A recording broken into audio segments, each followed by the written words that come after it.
平手。再来，不打了。无论多强的实力，在失传的剑舞面前，都不值一提。能见到完整的西楚剑歌，乃是我辈剑客最大的幸运，可比获得一柄好剑要珍贵得多。不染尘，该是你的。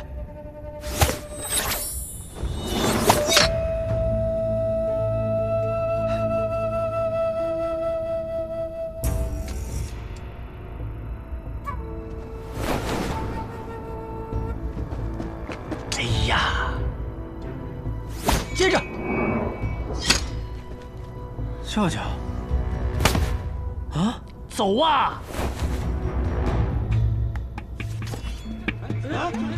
长老，这剑都已经丢了，还留在这里干什么？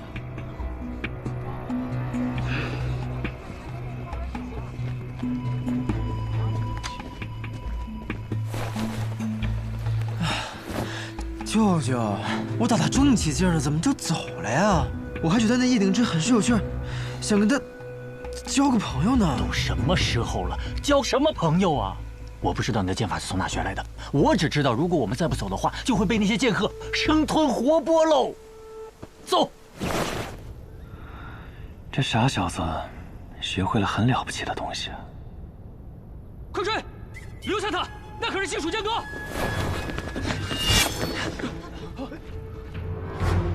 你干嘛？快闪开！各位，盛会还未彻底结束呢，怎么这么急着要走啊？你要拦我们？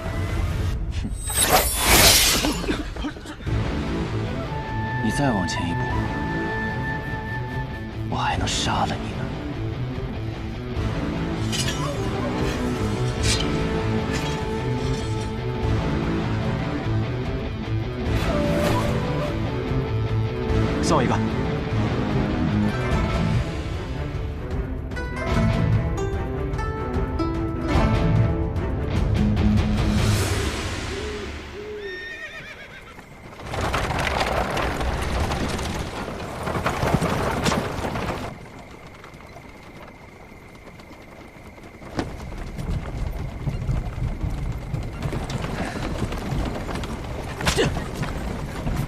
臭小子，趁着去玄登城还有一段距离，赶紧把剑法的事给我交代了。可我总觉得，我们这么一走，好像错过了些什么。别扯开话题，我们能错过什么？错过了一场重逢。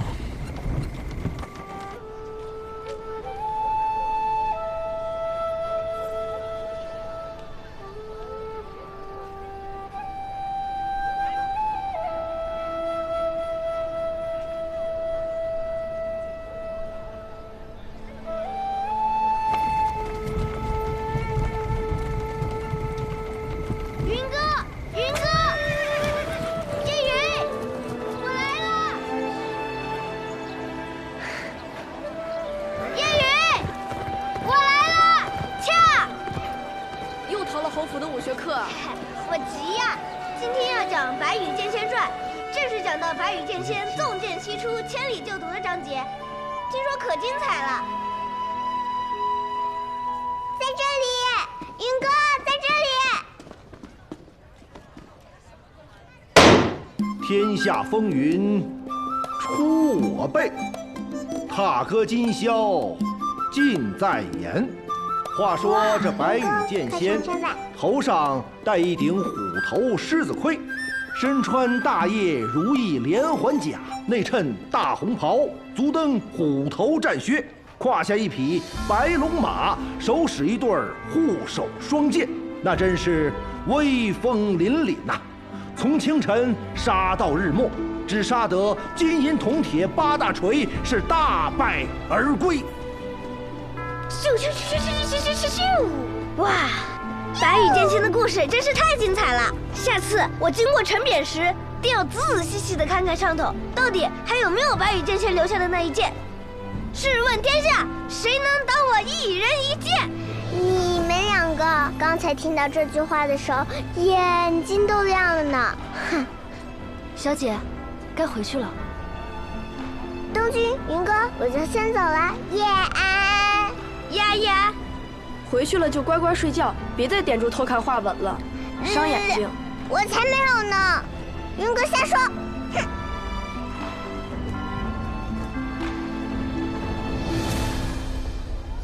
下一章应该要讲到白羽剑仙与酒仙相识相交，一同游历江湖的故事了，一定更精彩。唉，我也想像白羽剑仙一样，一剑入仙，想干什么就干什么。我也是。哎，我听爷爷说，云哥，你天资聪颖，功课又好，以后定能继承父业，当大将军的。当将军有什么意思？我长大了，要去闯一闯那书中的江湖，做一个行侠仗义、无拘无束的剑客。那你也带上我。这怎么行？若是带了你，侯爷岂不是要提刀来找我？不行不行，你爷爷可是所有人知道都要打寒战的杀神。你胡说！我爷爷明明是全天下最温和的人。反正我跟定你了，云哥，你不是我大哥吗？大哥理应带着小弟。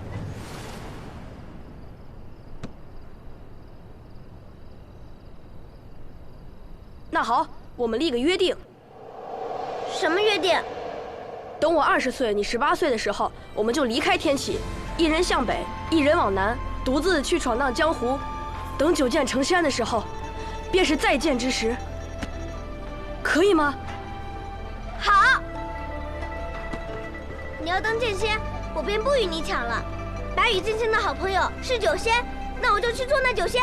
那好，我们一酒一剑，快意江湖。一酒一剑，快意江湖。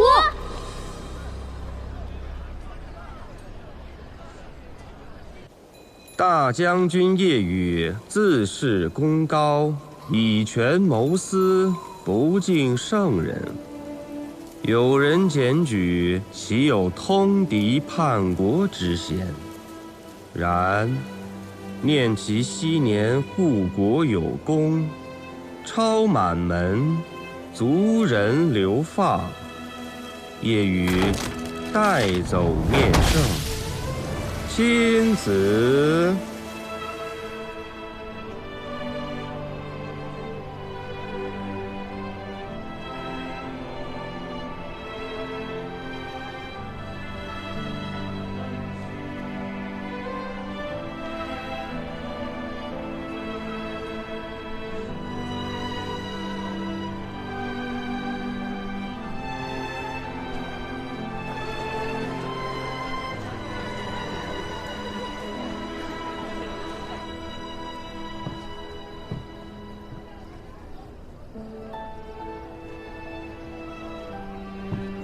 叶兄弟怎么一个人在这里喝酒？夜风习习，明月皎皎。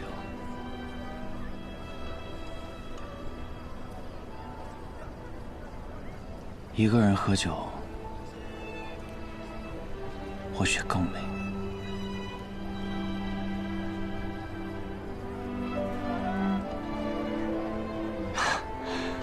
那可真是不好意思了，现在多了我一个。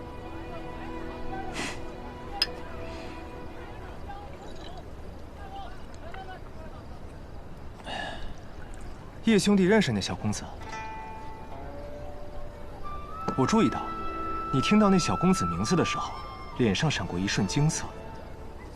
那种惊，不似久闻大名的惊叹，也不像初见英才的惊艳，倒像是久别之后意外重逢的惊愕。王兄不仅剑术高深，观察人也很有一套。只是我也听说，望城山有位不世出的天才，年仅10岁便展露出惊世的才华。想必王兄这次来取剑，便是为了这位小师弟吧？只是小师弟怎么不一起来呢？啊，今日有幸，有此好酒，有此明月，快哉，快哉！叶兄弟，我们还是聊聊别的吧。不聊了，走了。这就走了？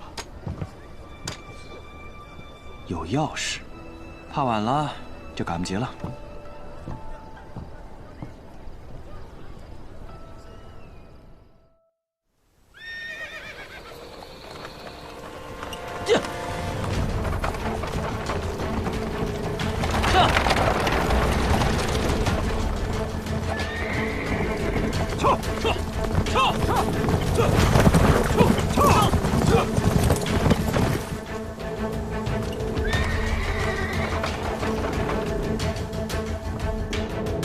小白梨，醒醒！喂，醒醒！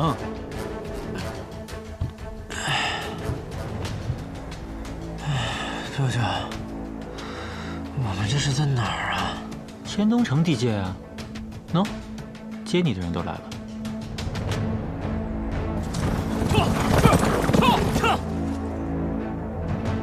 我再问你最后一遍，西楚剑歌是从哪里学来的？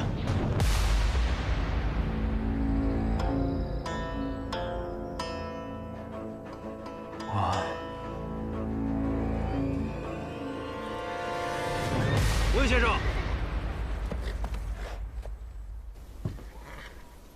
哎呀，嗨，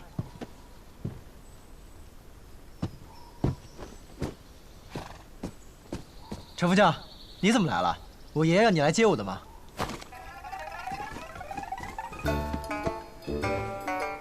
把百里东军给我绑起来！放开我！好你个陈生，几个月不见，胆子竟然这么大了！看我如何禀告我爷爷，你这么对我。押回侯府。是。放开我！走。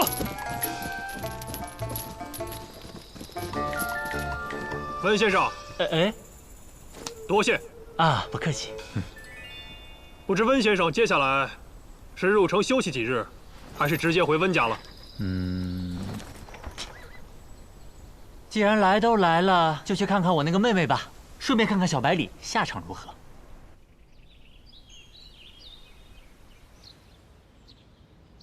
爷爷呀，你在哪儿啊？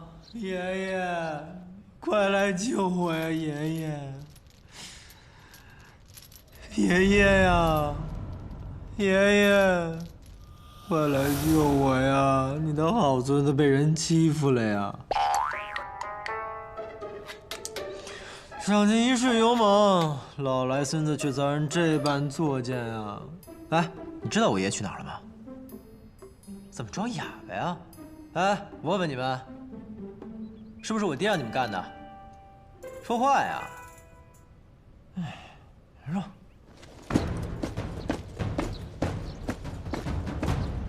爷爷，爷爷呀，快来救我呀！爷爷，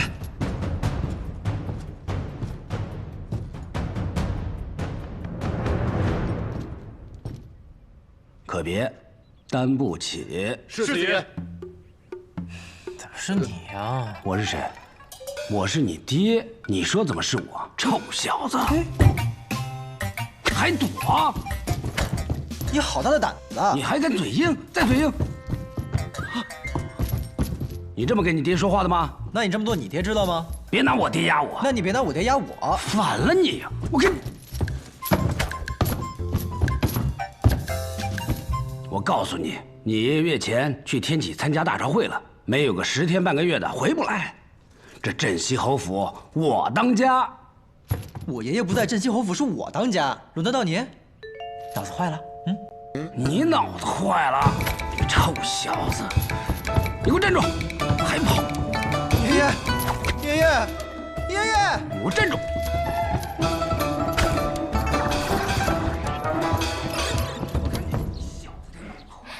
有了小公子在，这侯府才算是有了生气呀。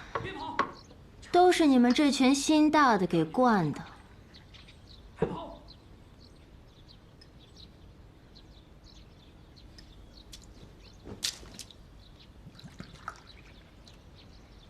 你看你现在的样子，越发像个富贵人家的太太，哪有一点以前的江湖做派？那兄长这话说的，我如今不就是富贵人家的太太吗？你不是因为看不惯我这贵太太的架势，连在府中小住都懒得，怎么今天转了性子，愿意来看看了？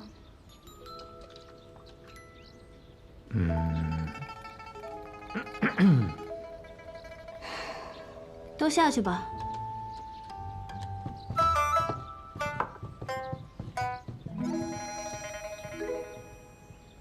什么事儿啊？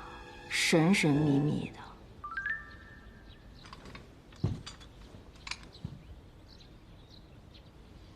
剑，真是一柄好剑。我从小到大看过的名剑不少，却没有一柄能够比得上它。哥哥，这是10大名剑中的哪一柄？都不是，这是名剑山庄的少主魏长风新铸造出来的仙宫品剑，不染尘。这是名剑山庄的仙宫品，多少年没见过这等品阶的剑了。所以，今年剑灵开启，你去夺剑了？你要是靠毒夺了这把剑，怕不是要成为天下剑客的仇人啊！嘿，恐怕这天下剑客的仇人要另有他人喽。我是去了剑灵，但是剑不是我夺的，是你儿子亲手夺的。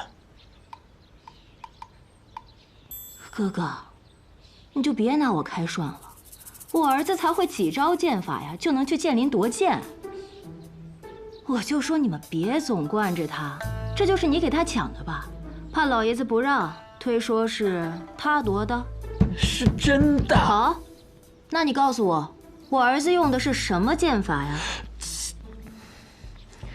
西楚剑歌问道于天。你再说一遍。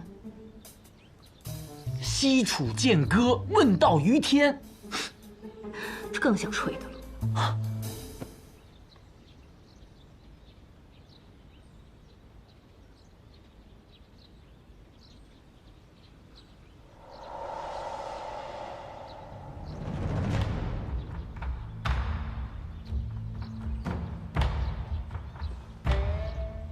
名剑山庄无双城，天下的剑客都看到了，或许还不只是天下的剑客。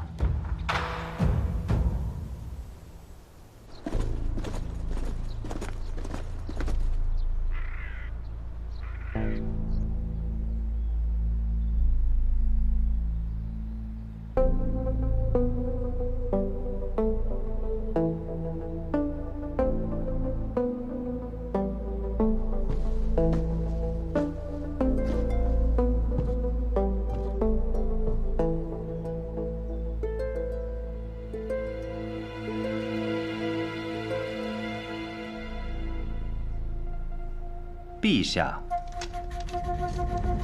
哦，卓青啊，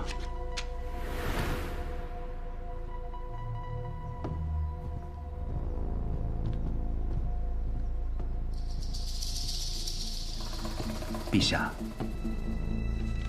何事？这是影宗今日递上来的消息。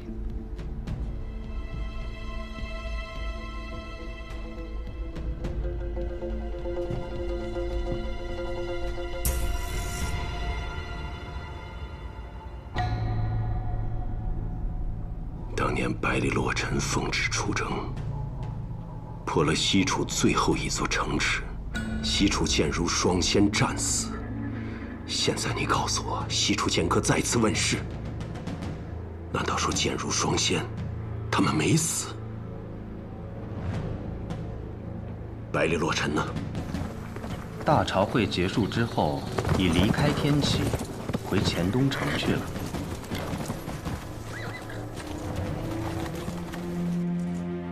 用剑的是谁？百里东军。百里洛尘他的独孙。正是。当年，镇西侯奉旨率军讨伐西楚，乃是先帝刻意安排。镇西侯和西楚剑如双仙曾是知交好友，先帝想以此来试探他的忠心。随军的副将是先帝的亲信，身怀密旨。当时，若镇西侯有半点犹豫，随时可以取而代之。然而，那场战役的最后结果，世人皆知：西楚国破，双仙阵亡。当年孤亲眼见过剑仙的尸首。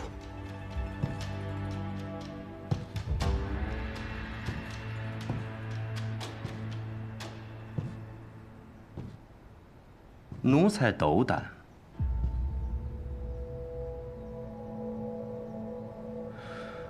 如果那场战役活着的是那如仙，便是当年百里洛尘辜负圣恩。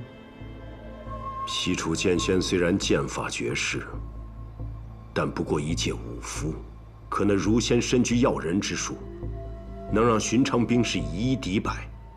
甚至能让濒死之人重新起来作战。正是这等鬼术，才使西楚这样一个边陲小国与我背离相抗。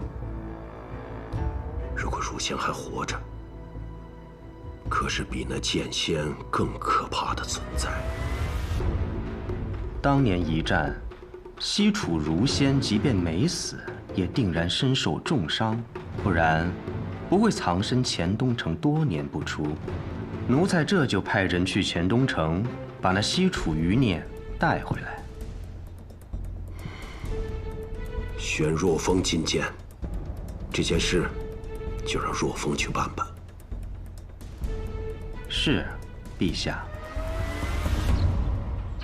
我当时一到柴桑城，我闻到浓重的血腥味，但是没有办法，顾老三落难，我姓雷，我是雷家堡的子孙，我得救他吧。我当时就进手，我再给他一拳，你知道吧？主要是呢，像我这么英俊潇洒的人看不得弱者，所以顺手把他们给救了。所以，你们此次能够解柴桑危局，靠的全是百里小公子仗义相助。若不是因为我不惜身份的暴露前去保护他，那小子早被燕别天给杀了。不过说到底吧，他的性子特别符合我的胃口，所以在我心里，我已经收他做我的小弟了。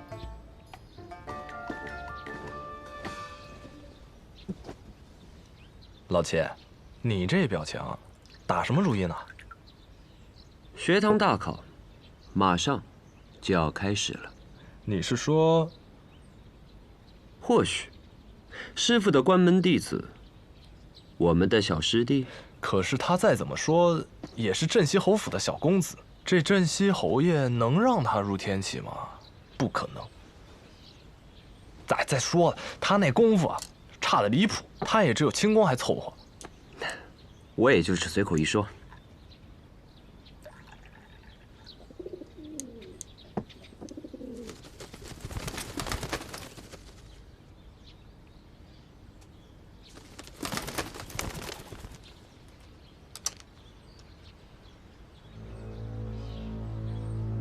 了？西蜀剑歌重新现世了，而使出这套剑法的人，我们刚刚聊过。你说什么？镇西侯爷会西蜀剑歌？我刚才提镇西侯了吗？小百里，你说什么？那小子会剑术，他可是连燕别天身边的侍卫都打不过的。他不仅会剑术，而且他会的是这世上最出名的剑术。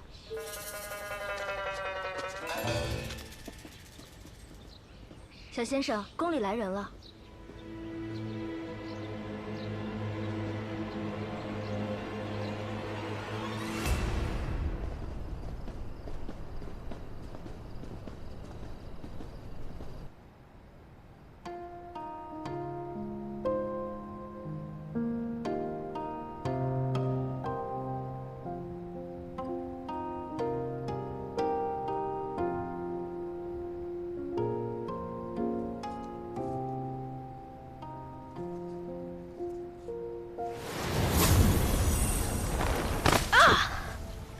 哎呦喂！哎呦！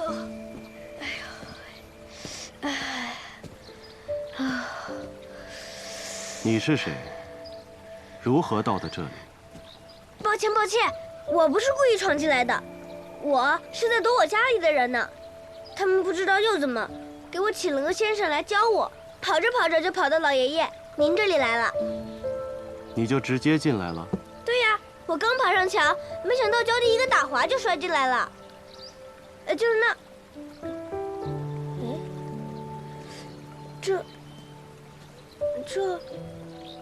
这，我明明是摔进了院子里呀。我在院外设了阵法，寻常人是到不了这儿的。你既能破我阵法，说明你我有缘分。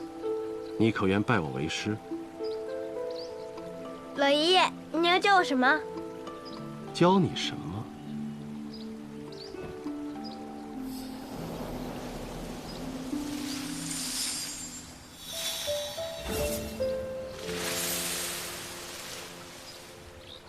又是武功，没兴趣。那你我缘分便只能到此了。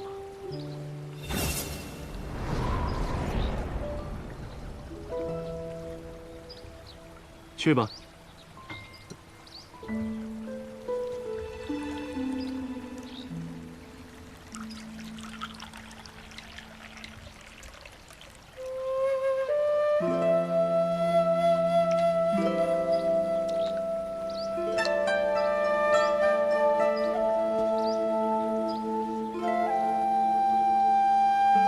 你能识酒？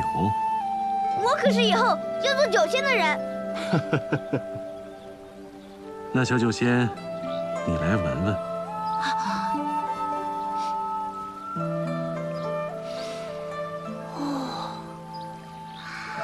哇，好香醇的酒，哪里买的？我也要去买。这酒可是买不到的，是我亲手酿的。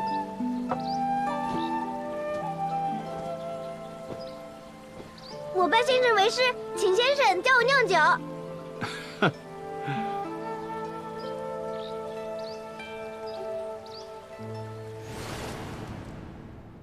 师傅，我是不是给您添了个天大的麻烦？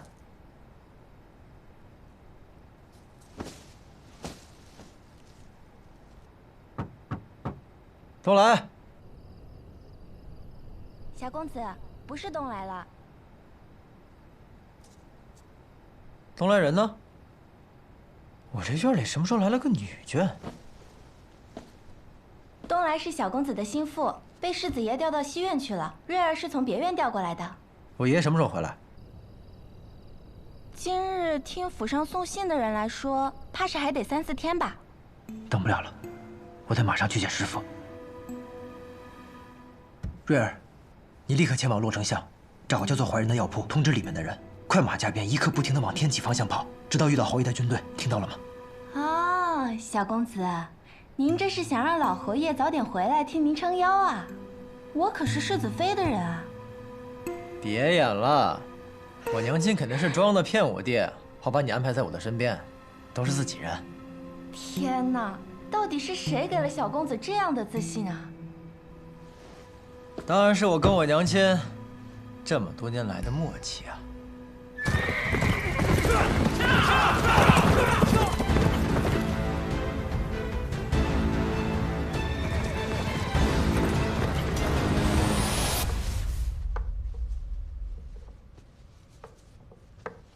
臭小子，看我怎么收拾他！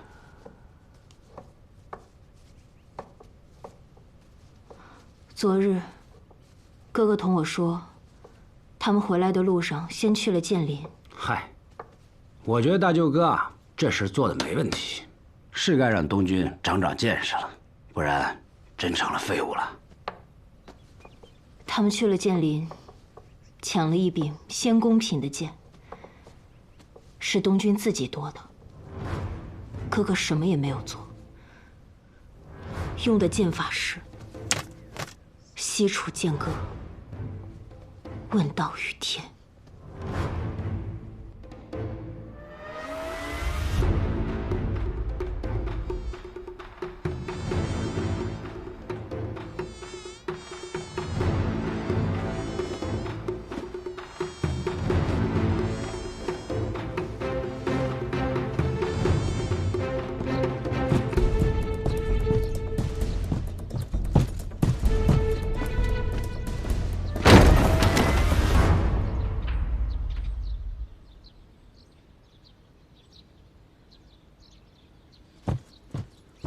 百里东军啊，百里东军，好你个百里东军！世子爷，好久不见，这么着急是要去哪儿啊？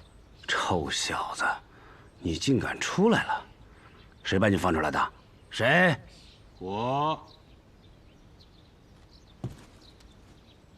爹，把百里成风绑起来。是。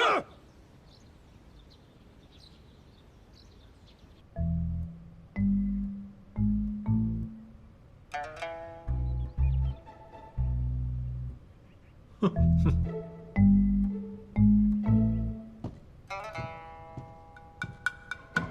哟，世子爷，您怎么在这儿啊？被绑的还开心吗？要不要去柴房休息休息？嗯。东军，娘。父亲，成风好歹是世子，洛邑知道您疼爱东军。但现在面子也落了，罚也罚过了，就给他松绑吧。是啊，父亲。哎，我有让你起来吗？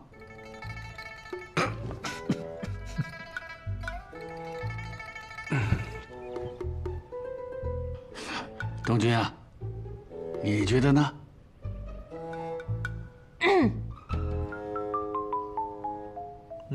那便给世子松绑吧。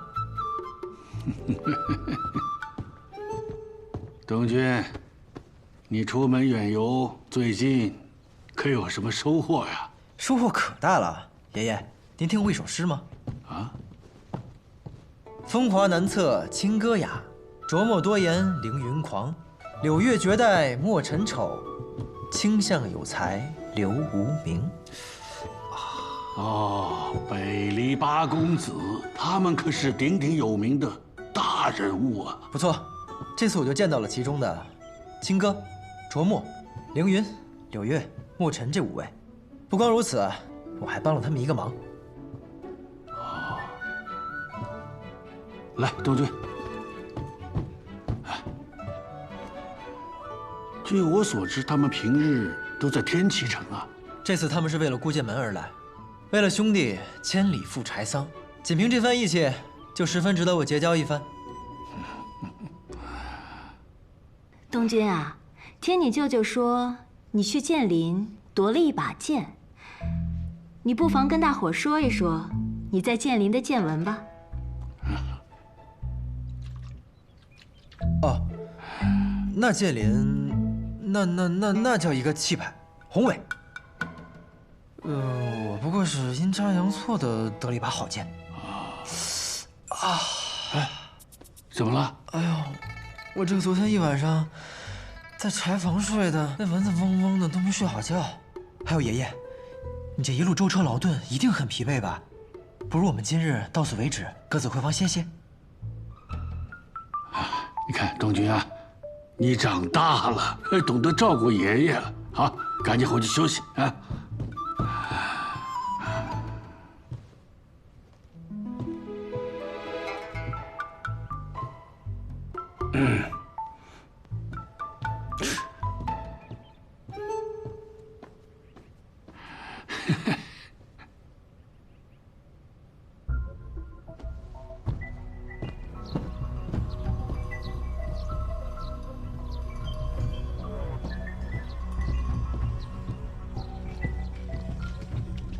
好了，你也先回去休息。是。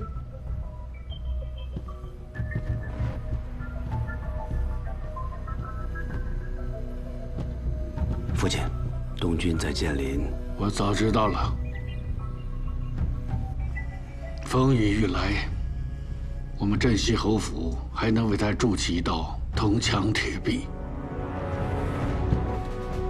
父亲，只要你一声令下，我们破风军直指天启，儿子必先策马当先，身先士卒。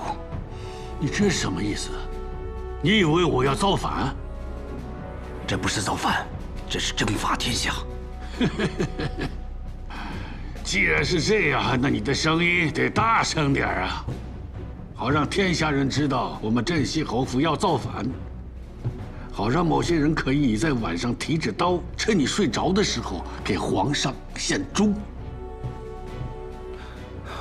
父亲，当年叶宇大将军一片忠心，却背无谋反，最后落得满门抄斩的下场。如今我们得先下手为强，是吗？程峰啊，一个真正经历过沙场的人，没有人会想回到那个地方。一个真正懂得战争的人，绝对不会轻易地发动战争。人的欲望是无止境的，可那士兵身上的血洒出来都是热的呀。那西楚如仙，你是想说当年我留守？你错了，当年一战我没有留守，但我也不清楚为什么到现在他还活着。那方才你还放东军走，他分明要给那如仙报信。西楚可是我们破的呀，你就不怕他？如果那个真的是西楚如仙，他就不会为这事儿怪罪东军。父亲，回去好好休息吧。父亲，最后一个问题，你想问你是不是我的亲生儿子是吧？这还用问吗？我不一定是你亲儿子，但东军一定是你亲孙子。好了，我知道你想问什么。你想说，纵使我们没有造反之心，但这城外那些天启人不怎么想。不错，若是他们来了，那当如何？那便等他们来。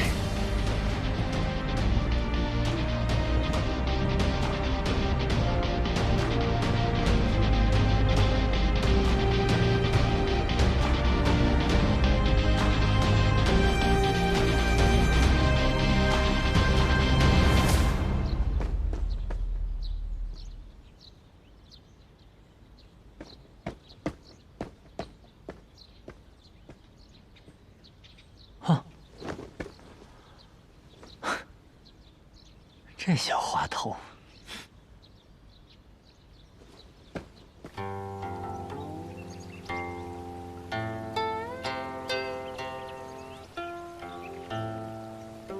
师傅，东君回来了，此次出行，可完成心中所愿？师傅，现在不是说我的时候，我好像给您添了个大麻烦。什么样的麻烦，才算是大麻烦？师傅，在剑灵大会上，我用了您传我的那套剑法，但天下剑客竟然都很震惊似的，说是什么失传已久的绝世一剑。师傅，虽然这么多年来您从未提起过您的来历，但我有一种直觉，您的身份一定不一般。那套剑法又那么的特别，他们一定会想办法来找您的。我何时传授你剑法了？师傅，我只是记得有一次我喝醉后见到您舞过，我之前还以为那只是我的一场梦，但这一次在剑林我喝醉之后，便自然而然地使出了那套剑法，就好像种在我的脑子里一样，不用回忆，也不用思考，仿佛不是我在用剑，而是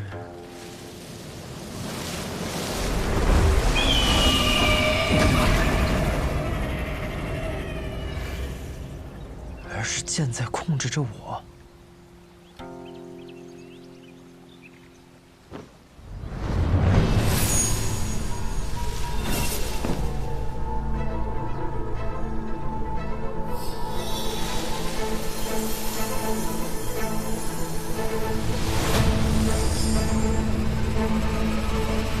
拿着。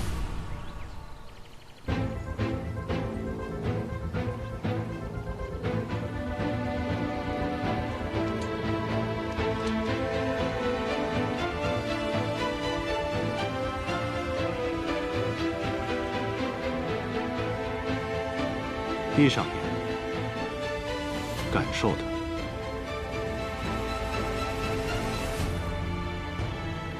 别人练就10年，而你只需看上一眼，你知道为何吗？难道是因为我也是天生剑胚？好吧，我不知道。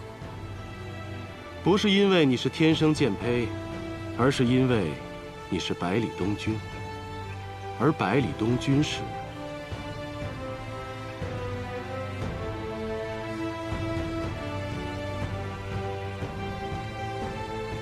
因为我是百里东君。师傅，我不明白，已经有很多人这样说了。我是谁？我是百里东君。可为什么是我？因为我是百里东君。以后，你自然会明白。东君，匹夫无罪，怀璧其罪。你想要学剑吗？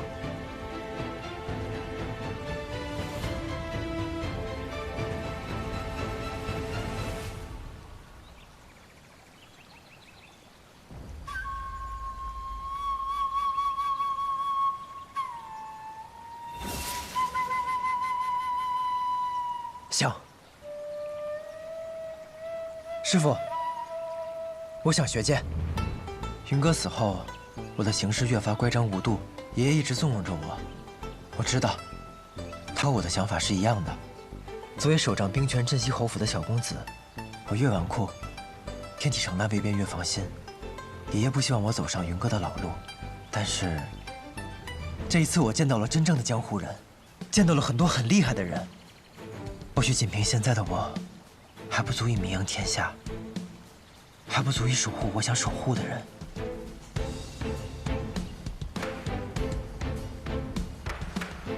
师傅，我也想仗剑去江湖上走一走，管他的圣心难测。百里东君，绝不做安居一隅的笼中之雀。你能如此想，为师很欣慰。既然你想学剑，那为师便教你。这世上除了学堂李先生，没有人比你师傅的剑术更厉害。东君，你先回去，等下次见面，为师便将真正的西楚剑歌传授于你。可是师傅，若您还留在这里，怕是会有危险。放心吧，既然木已成舟，那索性不去躲他，便是等他们来，又如何？